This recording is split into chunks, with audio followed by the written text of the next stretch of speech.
Это у нас сорт Ания, нейтралы. Немножко отстает в созревании.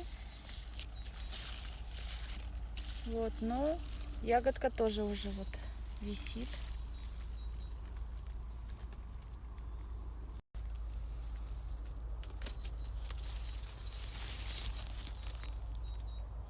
Это сорт Ания.